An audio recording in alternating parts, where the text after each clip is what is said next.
Well, let me hear you say mountain, mountain, mountain. Fire way you're saying. Yes, fire key, give thanks to life every time. No, serious thing. We are here again, Ballhead and the Dread Podcast. We give thanks for everyone tuning in from those times till now. Fire, what reason about today? Well, today we are talking about the concept of neocolonialism, how it's alive and well across the world. And we are going to put some main focus on one thing really in the media now, the whole concept of Israel versus Palestine, which is what everyone is talking about. But so we just want to break down a couple different things.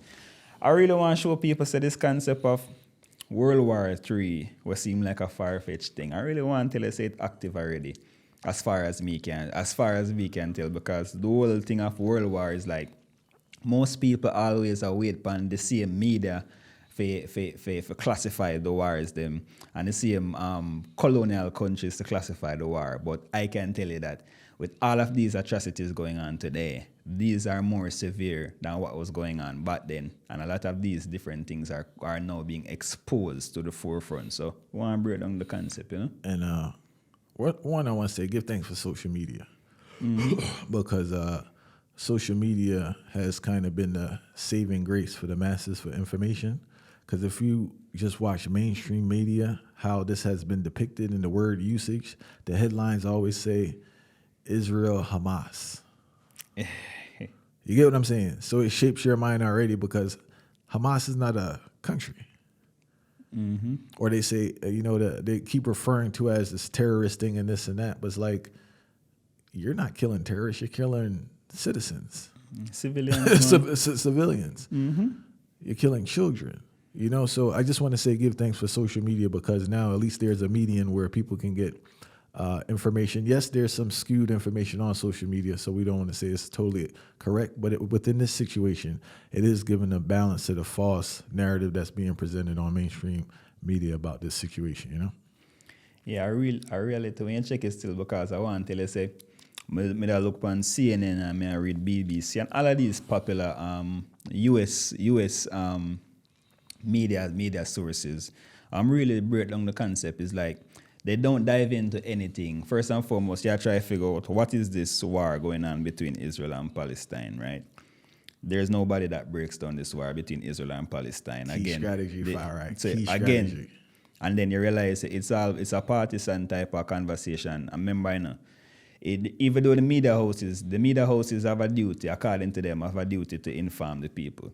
But how will the media houses inform you of something outside of the norm when the agenda of Israel suits the agenda of the United States of America? They will never ever go outside of that and bridge the gap because they don't want to be a target. So that's the first thing where people need to overstand to the full extent. Far right. Before you continue, right, two things I have to touch on. One is that along with supporting the agenda, the finance is far right, all right? You can't go look out against these people when they're the source of your financial survival. In regards to, what's the last part you just said? Oh, man. Speaking out. I've been reading a lot of stories where people are being penalized, not just in the media, far right, but for their private jobs for having a different view from the employer or the manager. Yep. So I'm not sure where this thing is leading right now because, a person, if you're not giving 100% support to Israel and you say you're with Palestine or have a view that differs from the mainstream narrative, you're being terminated from your job. Yeah, because the jobs them know where the job them are the jobs, both the jobs and the school. Something I know directly. They're sending out messages to employees and sending out messages to students with that perception of that these people are the enemy and these people are the allies. So and there's clear messages now. And I know of even a case where a student even questioned that narrative, and then there's a follow-up addressing that narrative, but not addressing the narrative in a sense of, okay, I wasn't aware of this, but addressing the narrative of, okay, this is what it is, and I'm sorry if this message offends you. Because you see what really are going, people now overstand what really take place in a fire, because to date, the man mentioned, say, there's approximately 10,000 people who dead in this war. But nobody never even look upon you and tell you, say, okay, the population of Palestine then is a little bit over 50% of children, which is 18 and under. And then the death rate of children is surging approximately 5,000%. Sorry, 5,000 deaths. So if me meds that right off the top now, 50% of death that are children. So how can we justify that? And then on top of that justification now, the House of Representatives just passed a bill, approve a bill for 14.3 billion, I think, in aid of Israel. So when we think about the concept of that now, you're basically telling me, all right, even if I don't agree with this concept, even if I know that this is modern neocolonialism to the fullest extent, I'm technically supporting this because my tax dollars, which I don't have a say in where it goes towards the aid of this. And then on top of that now, you have all of these Israeli politicians and Israeli representatives who blatantly come out to the forefront and mention that they plan to exterminate. These are words used by politicians. It's not about, most time politician talk, it's always like an indirect speech. But now these people are so straight to the point and bold. The word extermination, eradicate. These are them words are not normal words, extermination, eradicate. And then up to yesterday, I read again where one of the minister of culture from Israel mentioned that probably one of the way to eradicate and get rid of this whole conflict with Gaza is to approve and let go a nuclear bomb in Gaza. And I know people don't like this terminology and they think it's over the top, but I think a representative, a female cisgen out of Michigan, was telling Biden how this is obviously he's supporting genocide. Mm-hmm. Other people have been putting the words out on genocide, right? When we hear about genocide, a lot of times they think about it as some evil, spooky person. They go to Hitler, right? That's their default. They go to Hitler. And then understanding these genocides takes place because there's a unified psychology from the masses that supports a certain behavior. Now, if we break down what's going on over there, right? Millions of people have been displaced, meaning that I don't know where they're at. They can't be at their home area because of the violence, right? No access to food, no access to water. At the hospital. Along with the constant barrage of bombings. Now, I guess this would be, I know you have absolute war, but I think this would be categorized as total war. And I think I read a quote where the brethren was saying how they not sparing nothing and they just doing what they're doing. But blatant. Right, that can't work. As a human being, you get what I'm saying? Because when you're dealing with military, now I thought it's military against military. Not military against civilian, not military against citizen. And man, it's an unfair game enough. So it's a game we play this way, right? The whole concept, let's break down this whole concept of a terrorist. A terrorist is basically a person who is an enemy of the United States of America. Let's make that clear. It's not about the act that you do. It's about being the enemy and anyone that goes against the philosophy of the United States of America. So essentially, they cannot be, regardless of the acts that are carried out by the U.S., they cannot be classified as a terroristic thing because the terrorist is just always whoever is anti-American. Why I feel like, say, is the same Israel and the same America will never join the ICC, the International Criminal Court, because them don't want to be caught up on international criminal war crimes. Facts. Because them know, say, if they join the International Criminal Court, all of those war crimes will come back to bite them.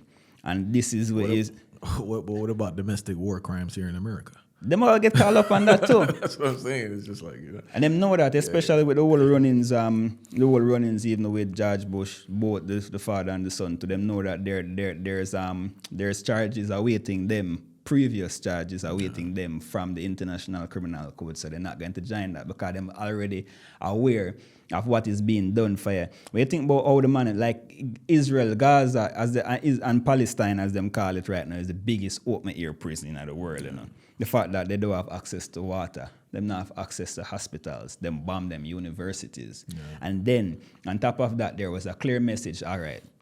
They sent out a clear message. Israel sent out a clear message saying, all right, whoever is not a part of the war, flee to the south. these people, a lot of families, flee to the south. While fleeing to the south, there's videos of these families being killed while they don't have a gun, they don't have a knife, they must flee into the south. There wasn't any shout, there's no call. So it's blatant genocide, it's blatant murder. And what I really want to show people is that we even talk about the concept of this World War III thing. It's not like, say, Israel and Palestine alone, this thing are going. This thing are going right around the world right now. You know, how comes you hear a different narrative about the other day one time? Because it's Russia. Yeah. We hear about the whole Ukraine situation. Yeah, we know it's unjust. Takeover fire. This is the thing. I want to touch on this, right? When we talk about colonialism, I think people's minds default to either two things I notice. We talk about it's not funny, but two things I notice when we deal with colonialism. They either think about Columbus on some boat, or they think about some militant black person. Yeah, Right? Not understanding these modern times. Let's run down colonialism now. We have Israel trying to take over northern Palestine, right? Take that right over. I don't know what's the plan? Make it a military zone or something, a military base? I'm not sure what the plan is. Russia, Ukraine, invasion, right?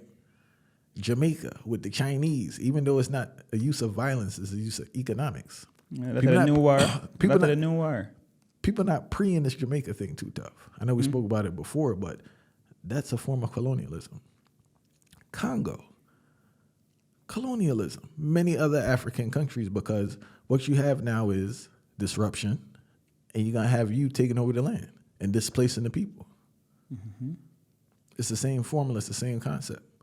But I think now, even though we do have the social media, their control of media is even stronger because the average person not going to hear nothing on Al Jazeera or other things. They're just bombarded from Fox, CNN, ABC, NBC, CBS. Maybe they'll watch a person on YouTube that's aligned with Fox. CBS, the same narrative. And it's so bad now when you hear something different, it's like you're the weirdo or you're the militant one or you're not seeing it properly.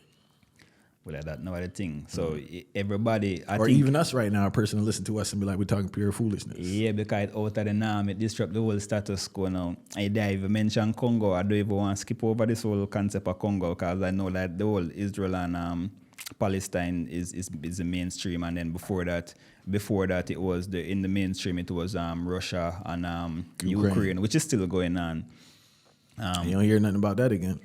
And then we hear about the whole concept of what that take place with North Korea and these different countries. But it seems like the whole invasion where take place and the colonialism where take place in Africa is something we often overlook. And I think one of the main reasons, it's my opinion, why it's overlooked is because that's expected.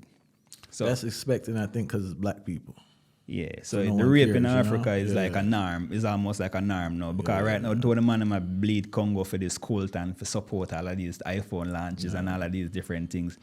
It's almost ludicrous when you think about it. And you talk about Jamaica, but a key thing we want to mention about even the invasion of China, how China invade Africa too. It's talking about countries like Kenya, Uganda, and the eastern, especially the eastern part of Africa, how them control all of the roads, them control all of the bills, and get policies in return, land grants in return. I heard there's a lot of mixed babies out there now, this Ugandan, Chinese-looking children now. Of course. Then is a whole takeover take place in a boy. I think most people overlook it, but I think the Chinese more smooth. I think the Chinese they're more smooth. For one, them create almost every single thing that exists in the world right now, and then two, they're more smooth with it. They don't use force; they use the economics under the guise of support for that particular country. Very wise, and they build up infrastructure while they do it there too. That benefits them, but under the guise that it benefits the country. So which country can operate without infrastructure? You know what I'm saying? So they're there hustling. They know how the thing go already, and they just slide in and take over things. And I just want to drop one more incentive to demonstrate colonialism in Jamaica for those who don't believe. Yes, there are main things like the road, right? But you know what I thought was so wild is that the non-tax for Chinese people opening businesses in Jamaica. How do you compete? I don't know if it's for a year or for 18 months, but regardless of the duration, I heard they just bring in a cousin and start it all over. So you have a business operating in an area where you're not paying taxes. But how can a local person compete with a person who doesn't pay taxes? Say, you mentioned that, you bring something to my mind, because I did a whole this reasoning affair with a bridging the other day, and I really think this is more of a message. So this is a message to the people them right now, right? Reason why that can even happen, I really want the people them to do them research. In Jamaica, you have a very powerful society. And when you do the research, you will check and come back and tell you what the impact of that society is. It's called the Chinese Benevolent Society. The Chinese Benevolent Society is a very powerful society in Jamaica. And anything regarding to import, export, them have some form of role to play with that too. So I really want the people them go do that.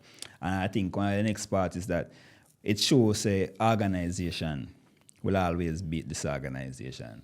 And that is one key and crucial thing where we realize with this whole near concept and neo-colonialism and we're totally control. disorganized. The organization where them have, it make them rule and can conquer everything. And I want to say two different aspects, right? Yes, we have to acknowledge that many times we are disorganized, right? And we don't have that support system that we need to fight off attacks economically. But then we have to acknowledge where outsiders create the division. You know, so it's kind of twofold. We struggle with organization across the board, across the world through self-hate, not trusting your brother and being indoctrinated. But also we have to acknowledge that the role powers play in regards to that divide and conquer. Support on one side, support on one group, support on one government, and they just have this friction. And while you're there bickering, they're there taking. And it's the same, that's what's wild, it's like if we study indigenous history, the concept hasn't changed or the strategy hasn't changed. It's more modern, it's more sophisticated, they have more tools now, but it's the same strategy, divide and conquer. Well, see, the perfect example of the same strategy is this, going back to this whole Israel and Palestine thing. Yeah. Because if you think about it, the Holocaust is something still fresh in our people's brain. Yeah. So if you want to think about it, what Hitler did, very gruesome thing, very fresh in our people's brain, because World War II was from 1933 to 1945, and then you think about the Holocaust where really take place at its peak, 41 to 45, and around 6 million Jews dead through the Holocaust. But you think about the new face of this thing now. Is it a case where the Jews that were the Zionists, as they would have called them the same way, that were granted that land by the UK and the United Nations in 1948 to create the state of Israel, is it a case that they're planning to create a new Holocaust, all in the name of Zionism against the Arabs? So in a whole heap of different aspects and a whole heap of different stratosphere, you have to think about the thing, So it's almost like everything start reinvent itself, but it reinvent itself. It's like a different wheel where you start the same wheel. I'm not even want to say different wheel. It's the same wheel, but you start put some different painting on it, and you start think it's a different wheel. But in truth and in fact, the same exact thing over and over and over again. It'll keep this car moving. It'll keep this vehicle moving. It's just a different type of way where it starts shape out and start look different. After a time, you put 10 layer of paint on it, it look different to people over there. So, and everybody not realize that the same wheel we are on. And that's what I'm telling you, most human beings, it almost seems to me like human brains program in a certain light.